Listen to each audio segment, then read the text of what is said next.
ఇవి marriage stickers కదన్నా, marriage stickers 5 rupees stones లో. ఇవి బాగా ట్రెండ్ అవుతున్నాయి ఈ మ్యారేజ్ సీజన్ లో, ఇంకా మంచిగా యూజ్ అవుతుంది ఎందుకంటే ఇది జస్ట్ మనం స్టిక్ చేసేసుకొని ఇలా 4 రూపాయల నుంచి స్టార్ట్ ఉన్నాయి. షీట్ మొత్తం చూడు రబ్బర్ బ్యాండ్స్ రబ్బర్ 6 రూపాయలు 7 రూపాయలు పీస్ పడుతుంది. క్వాంటిటీ కూడా ఫుల్ క్వాంటిటీ. ప్యాకెట్ 50 పీస్ వస్తాయి లోపల 7 రూపాయలకి 10 రూపాయలు జత. అండ్ ప్యాకెట్స్ లో కావాలంటే ఇట్లా ప్యాకెట్ లో కూడా తీసుకోవచ్చు. మీకు 2 రూపీస్ 3 రూపీస్ ఐటమ్స్ అండి ఇవి. ఏం కావు 3 రూపాయల పీస్ 3 రూపీస్ 3 రూపీస్ పీస్.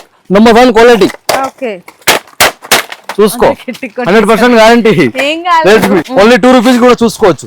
అది కూడా క్వాలిటీ ఏం కాదు 100% క్వాలిటీ. 3 రూపీస్ పీస్ దగ్గర నుంచి స్టార్ట్ అవుతుంది. ఇది మీకు 90 రూపీస్, ఇది మీకు 60 రూపీస్. ఓన్లీ మీకు 70-60 రూపీస్ అట్లా పడతాయి అంతే. శారీ పిన్స్ లో అయితే స్టార్టింగ్ మీకు 2 రూపీస్ పీస్ దగ్గర నుంచి స్టార్ట్ అవుతుంది. స్టోన్స్ క్లిప్స్ అన్నమాట. తక్కువ రేట్ పీ కావాలన్నా 2 రూపీస్ పీస్ 3 రూపీస్ పీస్ కూడా ఉంటది. 3 రూపీస్ పీస్ అంట. అండ్ మీకు వడ్రానాల్లో కూడా 100 రూపీస్ దగ్గర నుంచి 1000 రూపీస్ వరకు కూడా వెరైటీస్ అయితే ఉంటాయి. ఇందులో మీకు ఏంటంటే 100 రూపీస్ నుంచి స్టార్ట్ అయితే 110, 150. మీకు ఇది చౌకర్ వచ్చేసరికి రేట్ అయితే పడుతుంది ఓన్లీ మీకు 120 రూపీస్. ఎన్ని కలెక్షన్స్ ఉన్నాయి చూడు, 60, 70, 80, 90, 100 లో వడ్రానాల్లో కూడా చాలా కలెక్షన్స్ ఉన్నాయి.